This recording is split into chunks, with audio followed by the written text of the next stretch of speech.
నమస్కారం. వార్తలకు స్వాగతం. ముందుగా ముఖ్యాంశాలు. కేంద్ర మంత్రి కిషన్ రెడ్డి మీడియా సమావేశం, పలు అంశాలపై వివరణ.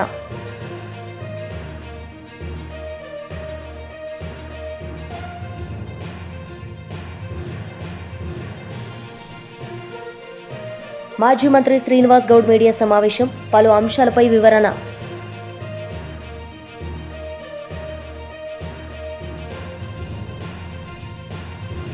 మాజీ మంత్రి శ్రీనివాస్ గౌడ్ మీడియా సమావేశం నిర్వహించారు. ఈ సందర్భంగా ఆయన మీడియాతో మాట్లాడారు.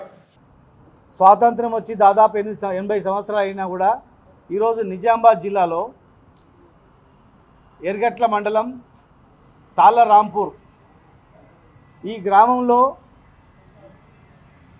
హిందువులకు ఒక పవిత్రమైన దినం శ్రీరామనవమి. అంటే ప్రతి ఒక్కరూ ఆడపడుచులు, ముఖ్యంగా సీతామా తల్లికి పెళ్ళి కళ్యాణం చూద్దామని చెప్పి గుడికి వెళ్తారు. స్వయంగా శ్రీరామనవమి రోజు 40 మంది మహిళలను గుళ్ళకు రావద్దు అని చెప్పి, గుళ్ళ నుంచి మేము రాకుండా ఉండడానికి బహిష్కరిస్తున్నామని చెప్పి వీడీసీ పేరు మీద హుకుం జారీ చేయడం. మనం భారతదేశంలో ఉన్నామా, ప్రజాస్వామ్య పరిపాలన ఉన్నామా, ఎక్కడ ఉన్నామని అర్థమవుతలేదు మాకు. ఇంకా ఏదైనా రాజరిక పాలన ఉందా, మిగిలిపోయినాయా, అక్కడక్కడ ఏమైనా మిగిలిపోయామని మాకు అర్థం కావట్లేదు. ఇదేంది, మహిళలను 40 మంది మహిళలను మీరు గుళ్ళకి రావద్దని మేము తీర్మానం చేసామంటే ఎవరు వీడీసీ? ఎవరు అసలు వీడీసీలో అరాచకమేంది? వీడీసీలు అనేటోళ్ళు ఎవరు? ఎక్కడి నుంచి వచ్చారు వాళ్ళు? ఆ రాష్ట్రం నుంచి వచ్చారు, ఆ దేశం నుంచి వచ్చారు, వేరే దేశం నుంచి వచ్చిర్రా? ఇన్ని చట్టాలు వచ్చినాయి. ఇంత పెద్ద భారతదేశంలో ఇవాళ ఇంత జరుగుతున్నా కూడా ఇక మీరు గుళ్ళకు రావద్దని హుకుం చేయడం. గొర్రెలు ఉట్టిగా వేయాలి, మంగళోళ్ళు ఉట్టిగా గడ్డం చేయాలి, రజకులు ఉట్టిగా బట్టలు ఉతకాలి, ఉట్టిగా వ్యవసాయం చేసేవాడు ఉట్టిగా వడ్లు ఇవ్వాలి, వైన్ షాప్ పెట్టుకుంటే మామూలు ఇవ్వాలి, కళ్ళు దుకాణం నడపాలంటే డబ్బులు ఇవ్వాలంటే ఇదేంది? ఏకంగా డబ్బులు ఇవ్వనందుకు చెట్ల నరికేయడం, తాటి చెట్ల నరికేయడం, గొర్రెలు ఇవ్వనందుకు గొర్రెలు మేపనిగా ఊర్లోకి రావద్దని చెప్పడం, వడ్లు ఇవ్వకపోతే మీరు పంటలు వేయొద్దని చెప్పడం, కళ్ళు అమ్మాలంటే డబ్బులు ఇవ్వాలి లేకపోతే లేదని చెప్పడం, కళ్ళు మాకు పోయకపోతే బంద్, వైన్ షాపులు మాకు విస్కీ ఇవ్వకపోతే బంద్, డబ్బులు ఇవ్వకపోతే బంద్. ఎక్కడి వీడీసీలు ఏంది? అసలు ఈ ప్రభుత్వాన్ని మేము అడుగుతూ ఉన్నాం.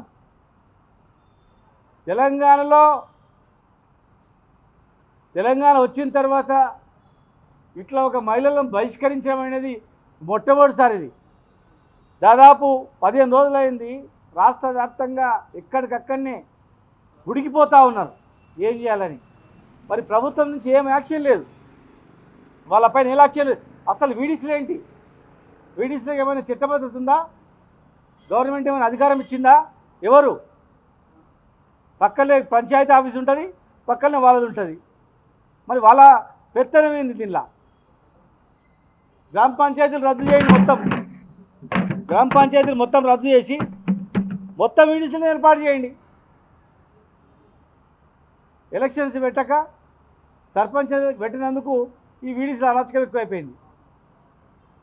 ఒక్కొక్క ఊరిలో సర్పంచ్ ఉన్న సర్పంచ్ కూడా ఏం నడవదు, వీడీసీ చెప్తే నా సర్పంచ్ కూడా. ఇదేం చట్టం?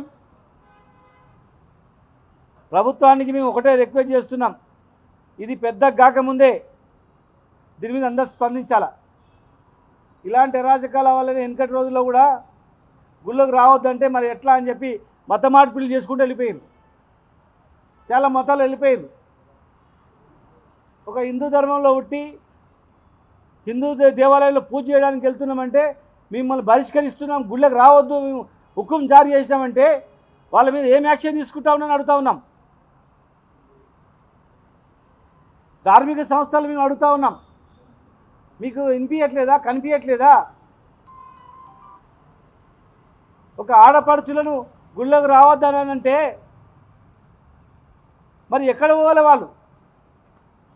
మత మార్పుల కారణాలు మీకు తెలియవా? వెనకటి రోజుల్లో ముట్టుకోవద్దు, ముట్టుకుంటే మాకు ఇట్లా అవుతుంది, మీరు ముట్టుకుంటే నీళ్ళు చల్లుకుంటాం, రకరకాలుగా అంటరానితనం అవన్నీ ఉన్నందుకే సరే మంచిది పోయి మంచిగా ఉన్న దగ్గర పోతాను పోయారు. ఇలా అన్నీ బంద్ చేయాలని చెప్పి అందరూ చెప్తున్నారు. మరి ఈ ఇన్ని చట్టాలు వచ్చిన తర్వాత ఇంత బహిరంగంగా గుళ్ళకేం చెలగొట్టిందంటే, బహిష్కరించిందంటే, గుళ్ళకి రానియలేదంటే ఈ ధార్మిక సంస్థలు ఏమైనట్లు, ప్రభుత్వం ఏమైపోయినట్లు?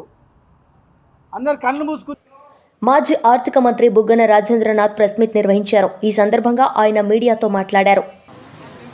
ఆర్థిక సంఘం చేసే సిఫార్సులు ఏవైతే ఉంటాయో రాష్ట్రాలకు సంబంధించిన పన్నుల వాటా కేంద్రానికి వివిధ పన్నుల ద్వారా ఏదైతే రెవెన్యూ సమకూరుతుందో, income tax, corporation tax, GST, customs, central excise ఇవన్నీ కూడా ఉంటాయో అందులో రాష్ట్రాలకు కూడా కొంత వాటా వస్తుందన్నమాట.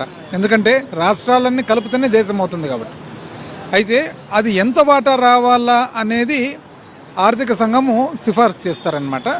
అదేవిధంగా వివిధ రాష్ట్రాలలో కూడా ఏ రాష్ట్రానికి ఎంత రావాలని కూడా ఆర్థిక సంఘం సిఫార్సు చేస్తారనమాట. ఇదే కాకుండా స్థానిక సంస్థలకు గ్రాంటు, ఏదన్నా విపత్తు జరిగినప్పుడు గ్రాంటు, ప్రత్యేకమైన రాష్ట్రాలకు సంబంధించిన కొన్ని అవసరాలకు గ్రాంటు, ఇవన్నీ కూడా సిఫార్సులు చేస్తారు. అయితే ముఖ్యంగా రాష్ట్రాలకు సంబంధించిన పన్ను వాటా, వివిధ రాష్ట్రాలకు సంబంధించిన ఎంత వాటా అనేది ముఖ్యమైన వారి బాధ్యత. అందులో భాగంగా వైఎస్ఆర్ కాంగ్రెస్ పార్టీ తరఫున చెప్పడం జరిగింది. 14వ ఆర్థిక సంఘము మొట్టమొదటిసారిగా డాక్టర్ వైవి రెడ్డి గారు ఉన్నప్పుడు 32% నుంచి 42%కు పెంచడం జరిగింది. ఆ తర్వాత డాక్టర్ ఎన్కే సింగ్ గారు 15వ ఆర్థిక సంఘం కూడా 41% ఇవ్వడం జరిగింది. కానీ నిజానికి చూస్తే ఇంచుమించు 10% తగ్గుతుందన్నమాట రాష్ట్రాలకు వచ్చేటప్పటికి. అంటే 42% ఒకవేళ సిఫార్సు చేసినా మనకు వస్తుండేది 32%. అంటే ఒక సామాన్య మానవునికి అర్థం కావాలంటే ఇష్యూ, ఒకవేళ ఒక రాష్ట్రానికి ఒక సంవత్సరము 40,000 కోట్లు రావాలని ఒకవేళ పన్నుల వాటా ఉంటే నిజానికి వచ్చేటప్పటికి 30,000 వస్తుందన్నమాట. ఎందుకు తగ్గుతుంది అంటే కేంద్రము సెస్సులు సర్చార్జ్ 42 ఇచ్చినా మీరు మళ్ళీ చేతికి వచ్చేటప్పటికి 30 వస్తుంది కదా. అట్లా బదులు ఒక పని చేయండి, 50 ఇవ్వండి.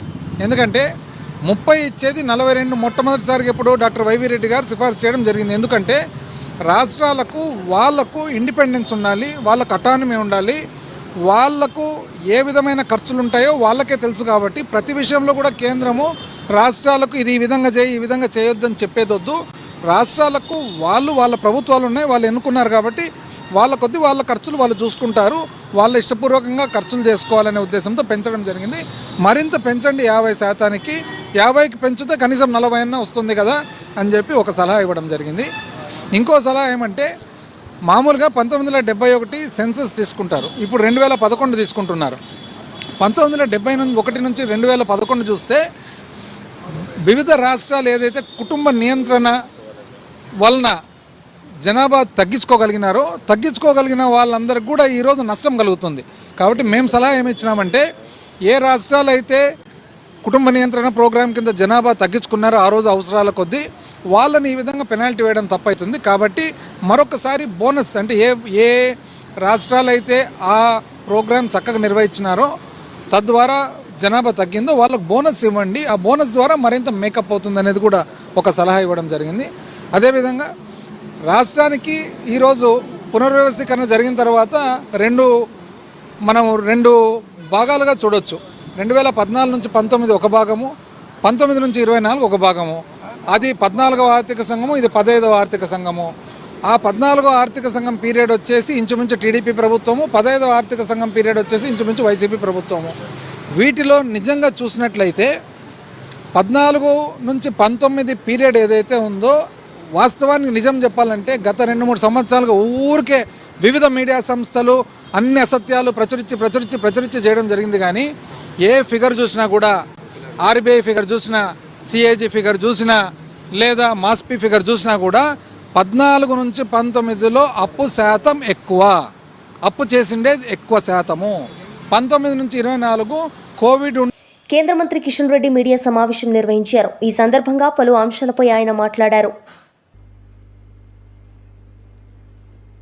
ఆ యొక్క నేషనల్ ఎలార్డ్ పత్రికను ఏ రకంగా ఆస్తులతో సహా స్వాధీనం చేసుకున్నారో ఆయన అందులో కోర్టులో పిటిషన్ వేయడం జరిగింది. నేను ఒకటే అడుగుతా ఉన్నాను, ఈరోజు ఢిల్లీ హైకోర్టు కానీ ఈ యొక్క కేసు చెల్లదు, దీన్ని కొట్టివేయాలని చెప్పి రాహుల్ గాంధీ, సోనియా గాంధీ ఢిల్లీ హైకోర్టుకి వెళ్ళారు. అక్కడ కూడా వీళ్ళ పిటిషన్ను హైకోర్టు కొట్టివేసి ఇది దర్యాప్తు జరగాలి అని చెప్పడం జరిగింది. అదేవిధంగా 2015లో ఢిల్లీ హైకోర్టు వీళ్ళ కేసు కొట్టేసింది.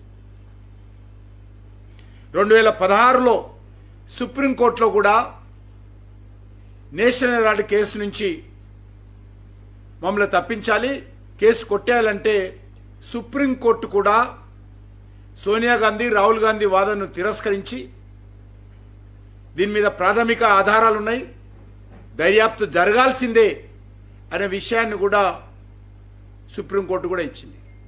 ఏదో ఈరోజే కొత్తగా వచ్చినట్టు, మోడీ గారు వచ్చిన తర్వాతనే, మోడీ గారు ప్రధానమంత్రి అయిన తర్వాతనే ఈ కేసు బయటకు వచ్చినట్టు, మోడీ గారు ఏదో కక్ష సాధింపు చర్యలు, కాంగ్రెస్ పార్టీ నాయకత్వం వాళ్ళేదో శుద్ధపూసలైనట్టు, ఈ కేసును మేమే బయటికి తెచ్చినట్టు, ఈరోజు కాంగ్రెస్ పార్టీ గురువింద గింజ సామెతలాగా ఉల్టా చోర్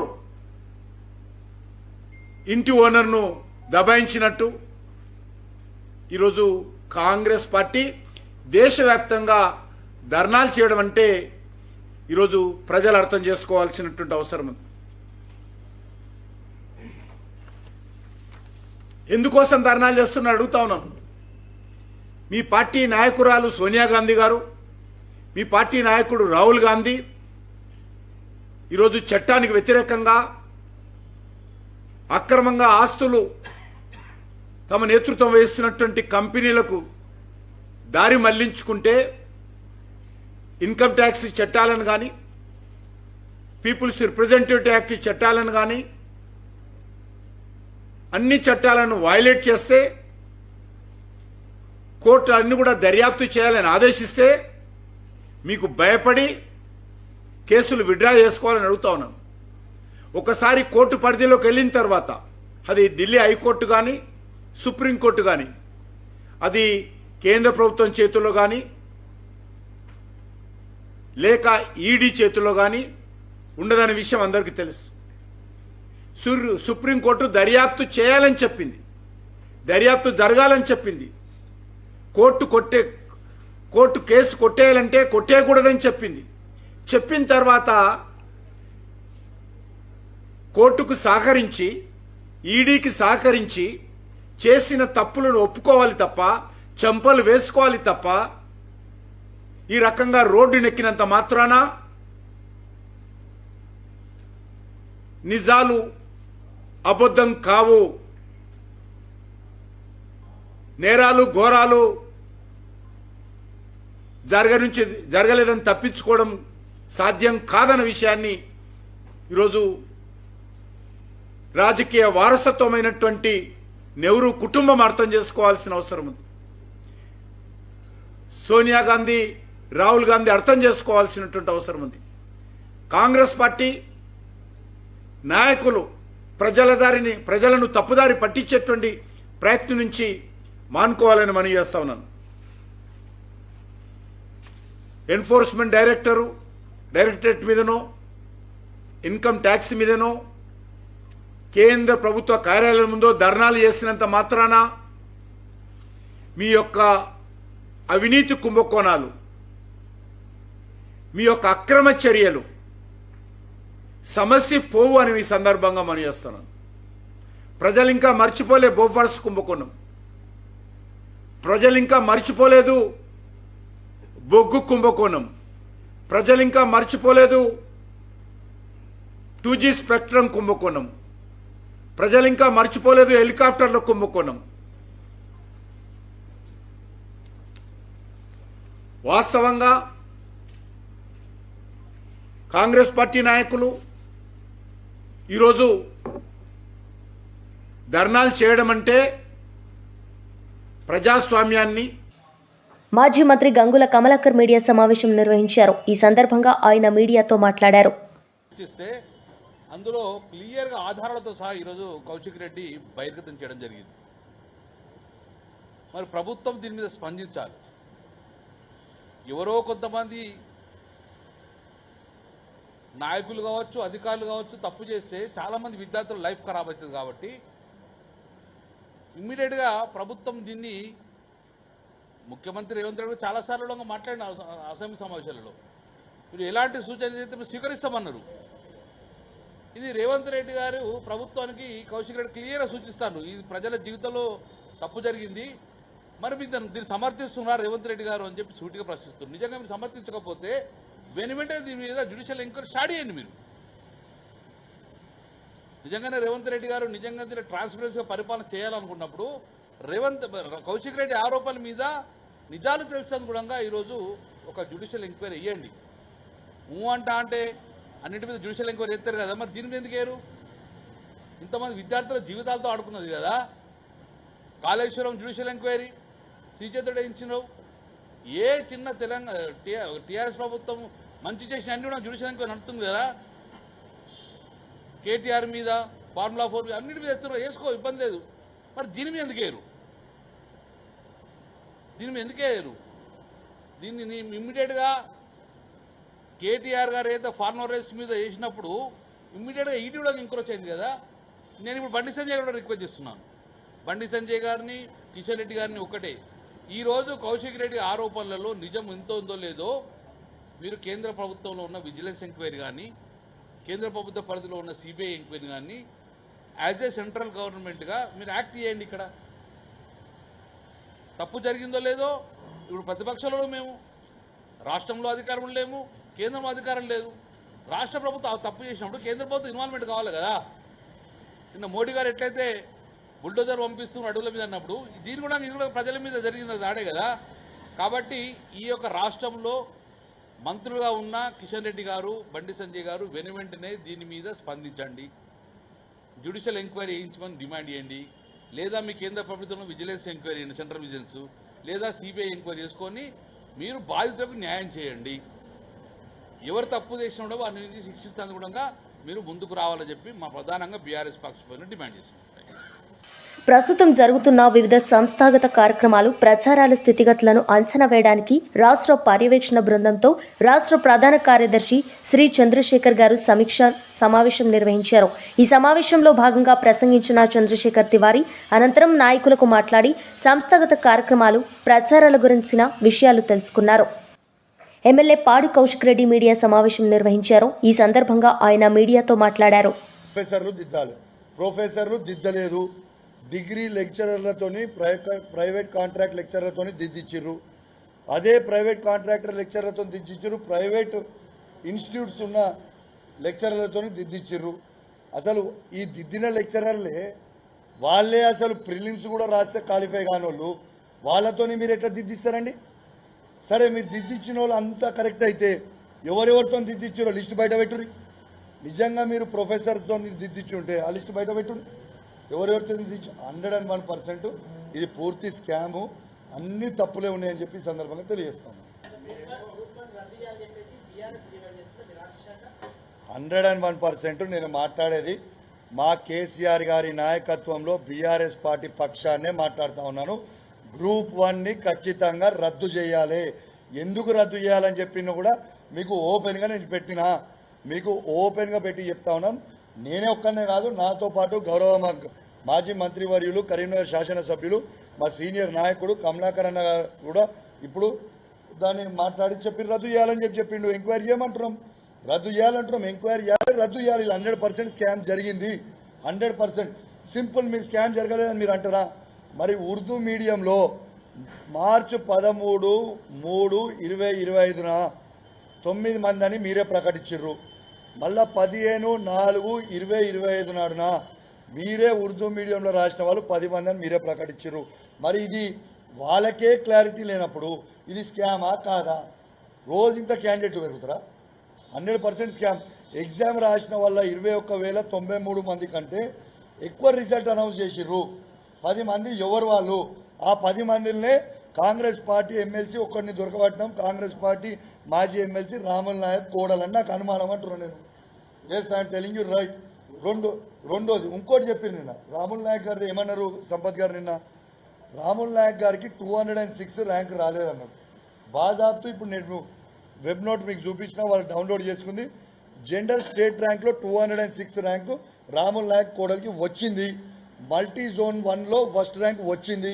అది రాలేదు అని అబద్ధాలు నిన్న ప్రెస్ నోట్ పెట్టిందంటే ఇది రెడ్ హ్యాండెడ్గా దొరికింది. ఇలా అన్ని తప్పు తడకలే ఉన్నాయి. Thank you.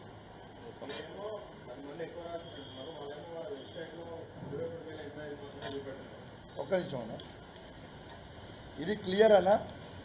దిస్ ఈజ్ నేను నా సొంత కవిత్వం కాదు, ఇది వెబ్ నోట్ నుంచి మేము డౌన్లోడ్ చేసింది. 21,085 మంది ప్లస్ 18 స్పోర్ట్స్. 21,085 మంది ప్లస్ 18 స్పోర్ట్స్. ఇది రిజల్ట్ వాళ్ళు అనౌన్స్ చేసింది. 21,000. వార్తలు ముగించే ముందు ముఖ్యాంశాలు మరోసారి. కేంద్ర మంత్రి కిషన్ రెడ్డి మీడియా సమావేశం, పలు అంశాలపై వివరణ.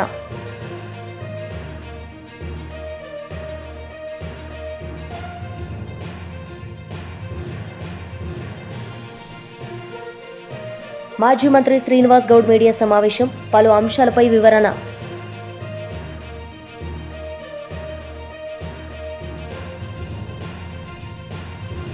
ఈ వార్తలు ఇంతటితో సమాప్తం. తిరిగి ప్రసారమయ్యే వార్తల్లో మళ్ళీ కలుద్దాం. అంతవరకు సెలవు. నమస్తే.